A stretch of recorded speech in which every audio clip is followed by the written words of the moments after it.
Jail থেকে নিজের গড়ে ফিরলেন বীরভূমের তৃণমূল জেলা সভাপতি অনুব্রত মণ্ডল। দুয়ারে চন্দ্রনাথ সিংহ এবং বিকাশ রায়চৌধুরীর নো এন্ট্রি।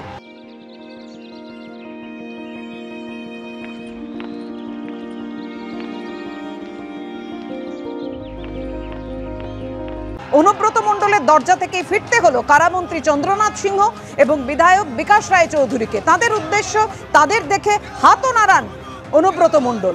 যদিও কেষ্টর ঘরে অর্থাৎ অনুব্রত মণ্ডলের ঘরে ঢুকতে বাধা পেতে হলো বিকাশ রায়চৌধুরীকে এবং কারামন্ত্রী চন্দ্রনাথ সিংহকে।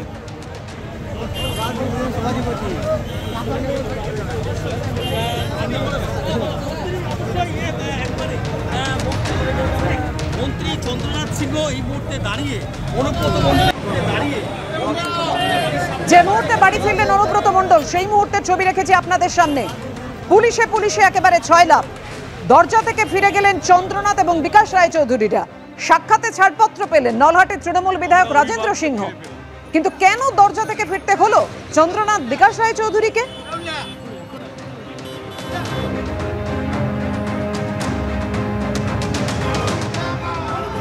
দেখছেন সেই মুহূর্তের ছবি, যখন চন্দ্রনাথ সিনহা এবং বিকাশ রায়চৌধুরীকে দেখে হাত নাড়ালেন অনুব্রত মণ্ডল।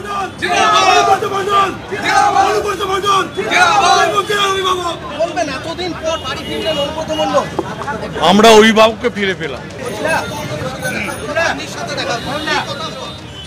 আমি চন্দ্রনাথ সিনহা দেখা করতে গেছি, সবে তখনই ঘরে ঢুকেছে এবং ও নিজে বেরিয়ে এসেছে, আমাদের সঙ্গে কথাও বলেছে। আমরা কিন্তু ভেতরে যাইনি, কারণ ও সবে ব্যস্ততার মধ্যে কাল সারারাত্রি জেগে আছে।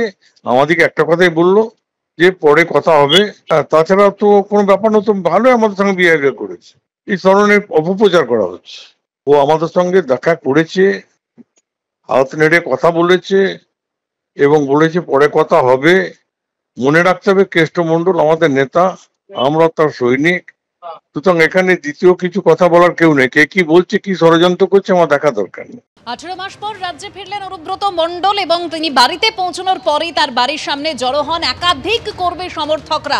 প্রত্যেকেই তার সঙ্গে দেখা করতে আসেন আর বাঘ মন্তব্য নিয়ে প্রশ্ন করায় তিনি উত্তর দেন, কোনো বিতর্কে যাব না, আদালতের রায়কে সম্মান করি।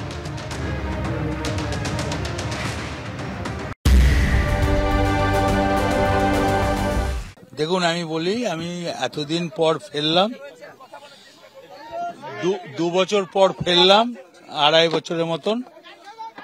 সবাই ভালো থাকুক। মমতা ব্যানার্জি বীরভূম আসছে না, শরীর একটু অসুস্থ, পায়ের বেদনা, কোমরে বেদনা।